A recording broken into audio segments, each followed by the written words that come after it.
Hi guys, welcome back to my channel. My name's Jess and today I've got another book recommendation video for you. So I'm going to be talking about books that have an autumn, cozy, wintertime sort of feel that give me that kind of spooky vibe because obviously it's coming up to Halloween. So I've gone a bit cozier today, got my coffee ready, I'm just on the bed, just very chilled today. It's going to be a little bit different in that I haven't actually read all of the books. I'm basically going to tell you what's on my to read list or TBR for the next couple weeks before we go on to my TBR. So some of them are thrillers, some of them are like fantasy romances, paranormal romances, lighter books as well. And the first one is Serpent Dove by Shelby Mahurin. So I picked this because it's set in a world where witches exist. And basically in this world, all the witches are hunted. So they have to go into hiding if they want to be safe and stay alive. And we followed the main girl who is a witch called LaRue, and she's living undercover to keep safe. She meets this guy called Reed, who's a Chaucer. Chaucers are the people who go after witches to kill them. He thinks they're evil. And then basically they end up in a forced marriage. So it fits the forced proximity trope. Oh.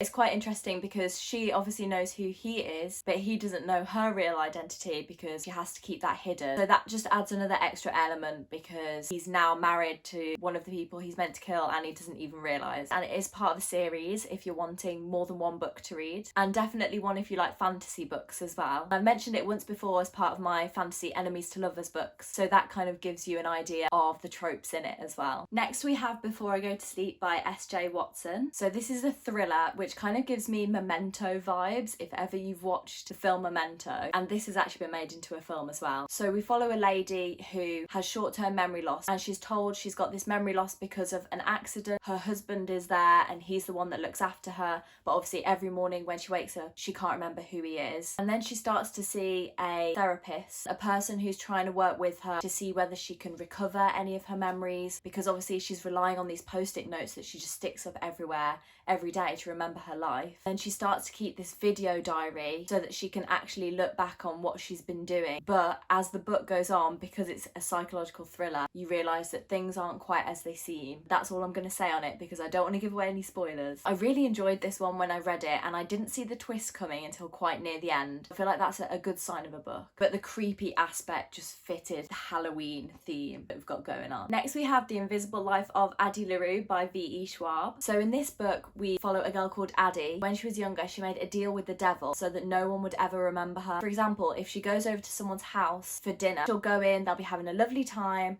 and then as soon as that person leaves the room, they forget that she was ever there. They'll come back in like, who the hell are you? So no one in her life has been able to remember her since she made this deal. She went back to her family, they didn't remember her. It was like she never existed. And that happened in the 1600s. So you're following that when it first happened, then also present day, and she's been living for all these years with this curse. One day, she meets a guy in a bookstore who remembers who she is from the last time she was in the shop, which is such a big thing to her because no one has ever remembered her before. So they're trying to figure out why he can suddenly remember her. You see them get closer as well. I just thought the paranormal, spiritual element of this really fitted with like the Halloween theme. So that's why I added that one in there.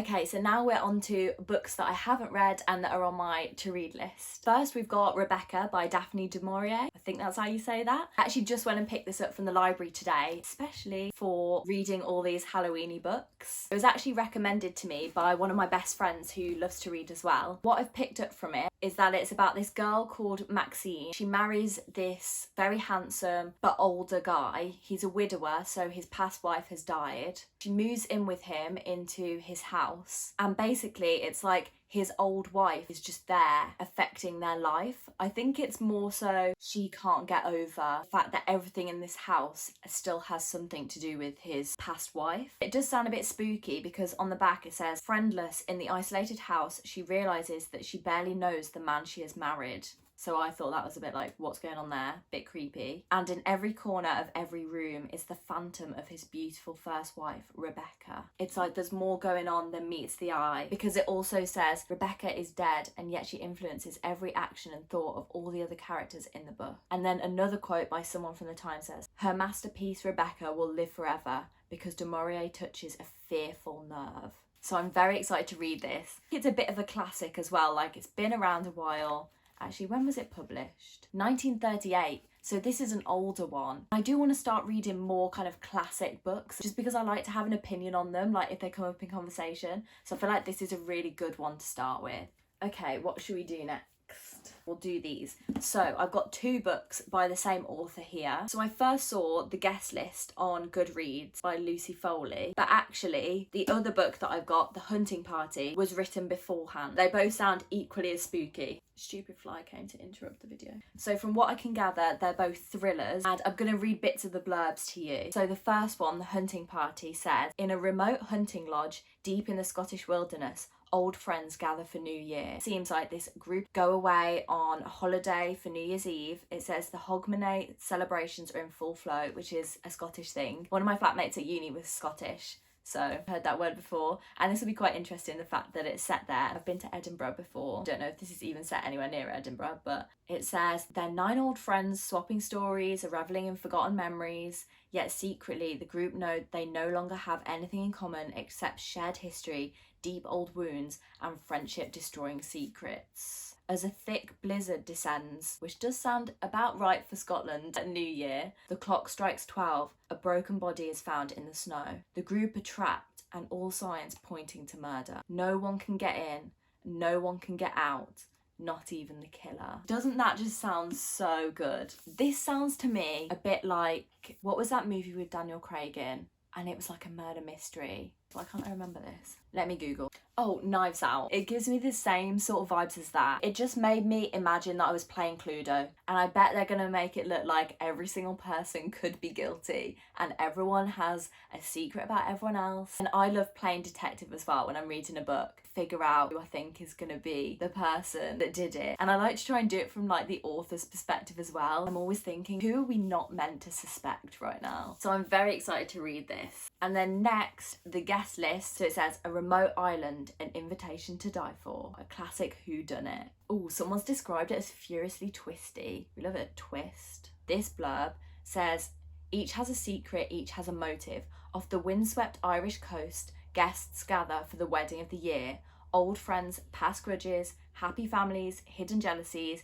13 guests, 1 body. 1 guest won't leave this wedding alive. Someone's put a very modern Agatha Christie, secrets and lies at every turn. So yeah, thrillers I just thought are a perfect read for this time of year. Spooky, Halloween, murder mystery, perfect. Okay, next we'll go for this one, which is giving me a similar type of feel. It's the 7 Deaths of Evelyn Hardcastle. And I always get this name mixed up with the 7 Husbands of Evelyn Hugo. That's why I had to check then, because they're so similar, but apparently quite different reads. So this says, at a party thrown by her parents, Evelyn Hardcastle will be killed again. She's been murdered hundreds of times, and each day Aidan Bishop is too late to save her. The only way to break this cycle is to identify Evelyn's killer. So this sounds similar to the other one in that they're trying to find out who the murderer is, who the killer is. But this one has a bit of a twist. They keep having to redo the day over and over again. It says every day the day begins again. Aidan wakes in the body of a different guest. And as soon as I read that, I was like, ooh, that's interesting. So even if I hadn't heard good reviews of it, I would still read that and be like, this is a book that I want to read. Next, we have a couple of books along the same theme, which is serial killers. So just putting that out there before we carry on. I have got a few lighter recommendations coming as well. This one I got from the charity shop the other day. If you don't know what a charity shop is in America, it's like a thrift shop. Just in time for this video, I thought it would make a good addition. American Psycho by Bret, Easton, Ellis. It says, Patrick Bateman is 26 and works on Wall Street. He is handsome, sophisticated, charming, and intelligent. He is also a psychopath. I'm really interested in trying to find out why killers acted in the way they did. So a book like this, where you're going inside the mind of a psychopath, I just find really, really interesting. I've literally just been listening to a podcast called My Favourite Murder. In it, they were saying something about the percentage of people that are psychopaths in the world, and it's actually like higher than you'd think. I actually considered doing my dissertation on the difference between sociopaths and psychopaths. I didn't in the end, but I still love books like this, so that's why I've put it on my to-read list. Okay, quick coffee break. That's pretty lukewarm now. Next we have My Sister the Serial Killer by Oyinkan Braithwaite. And the same friend that recommended Rebecca to me also gave me this book. We did a bit of a book swap, and she did say you might be able to relate because you have a sister. And at first I was like, what do you mean my sister isn't a serial killer? But the way she described it was that it has quite a lot of humorous elements in it as well, and it's told from a very personal family point of view. So I think it's a bit of a lighter read than you would expect. And it's also been shortlisted for a lot of prizes as well. So the blurb of this one says, I'm sorry if I get these names wrong. When Corradi's dinner is interrupted one night by a distress call from her sister, Ayula, she knows what's expected of her. Bleach, rubber gloves, nerves of steel, and a strong stomach. Okay, this will be the third boyfriend Ayula's dispatched in self-defense. By the way, it has the little apostrophes. I'm not just judging. It does actually say self-defense. And the third mess her lethal little sibling has left Corradi to clear away. She should probably go to the police for the good of the menfolk of Nigeria, but she loves her sister, and as they say, family always comes first. How hard would that be if you found out that a relative is doing these horrible things, you only know them as the good person? That's going to make this a really interesting read as well. So it says, until, that is, Ayula starts dating the doctor where Corradi works as a nurse. Corradi's long been in love with him. Okay, my friend didn't mention this. And isn't prepared to see him wind up with a knife in his back. But to save one would mean sacrificing the other. Wow. Didn't expect that from this one. Didn't actually read the blurb. I don't know why. And my favourite genre of book is romance. The fact that that has a little bit of romance in makes me really happy. Next we have Verity by Colleen Hoover, my fave. So you already know this is going to have a bit of romance in, but apparently this is a bit different to a lot of her other books because it has a creepy element to it. So what I've gathered is that you follow this writer called Lowen. She's been hired by a guy called Jeremy. Jeremy's wife is a writer as well, but she's injured, so she was partway through writing this series of short stories. Now she can't finish them anymore, and her husband Jeremy doesn't want them to go to waste. So he hires Lowen to come in and finish the series of stories. But whilst Lowen is doing research, going through this lady's notes that she had, she comes across notes explaining about the day her daughter died. The lady's daughter, not Lowen's. So this has everything you could want in a story, whether you like romance, whether you like crime. It's just a mix mash of all of them, which is so perfect.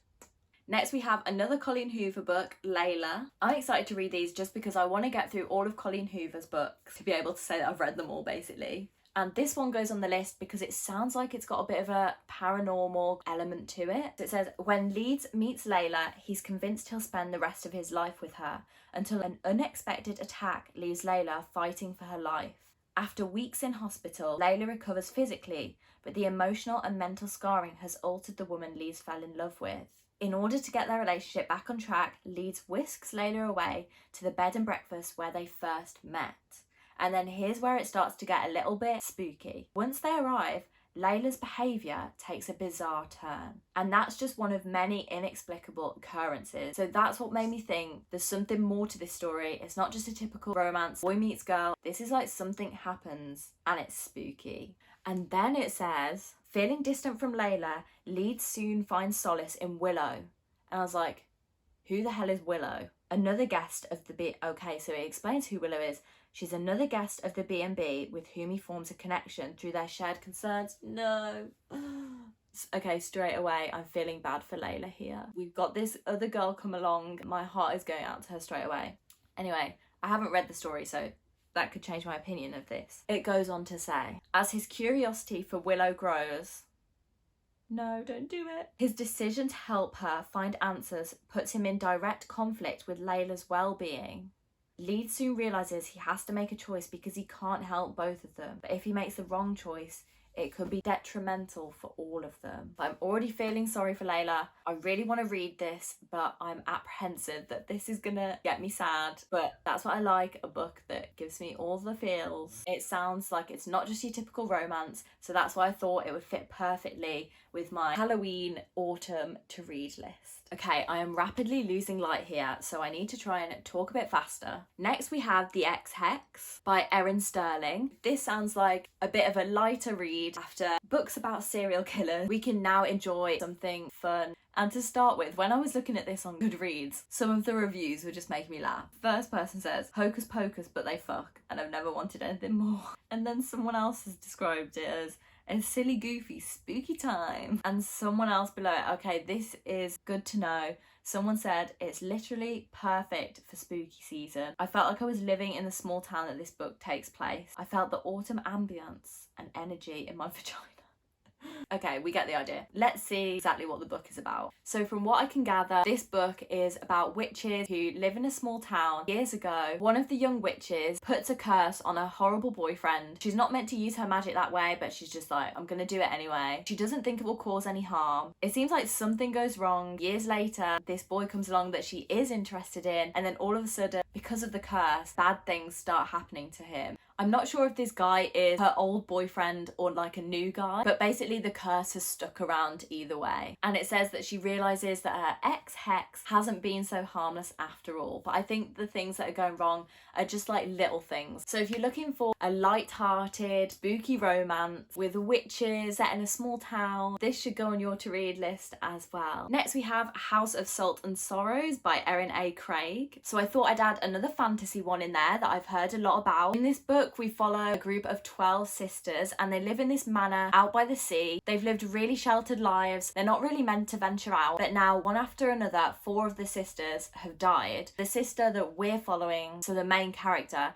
is convinced that these deaths weren't an accident because every night her sisters are sneaking out the house. They attend balls, these parties, and the main girl, Annalie, doesn't know if this is why bad things are happening to them. And then it says that she meets a mysterious stranger with secrets of his own. So from what I can tell, this is a bit like a murder mystery, but fantasy, romance as well. It just sounds like it's got a bit of everything in. Next we have Ninth House by Leigh Bardugo. So in this book it says that you follow a girl called Alex. She's lived a really horrible life up until now. She dropped out of school and then she got mixed up with a drug dealer boyfriend, his dodgy group of friends. She just had a really unfortunate life. And it says that by the time that she's 20, she's actually the only person who survived a double homicide, so a double murder, which was like horrific. It says that she's in hospital, in her hospital bed, and then she gets this mysterious offer of a second chance at life to attend Yale, which is one of the top universities in America, or top colleges. But she doesn't know what the catch is, why her, and then she arrives at the university and it says that she's been tasked by the benefactor, the person who gave her this opportunity, of monitoring one of the secret societies there. And it says in this society, the people in it are like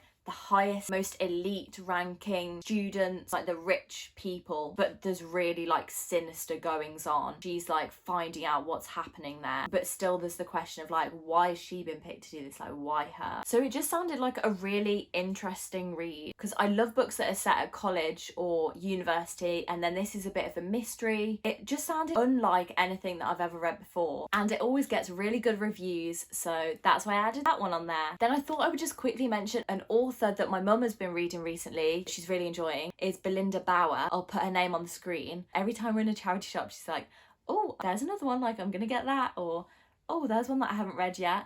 So I just thought I'd mention that quickly as an author that you might like if you enjoy crime detective books. And those are all the books that I have for today. I hope you can still see me because the light has been going down rapidly. I really need to start learning to film earlier in the day. But I hope you enjoyed watching, and I hope this video got you in the spooky Halloween autumn mood, because it definitely has for me. But yeah, let me know if you read any of them, what you think of them, and I'll pop my Instagram and TikTok below, where especially on my Instagram I'll be doing little reviews or saying what I think of them as I'm going along. And I'll see you in the next video. Bye!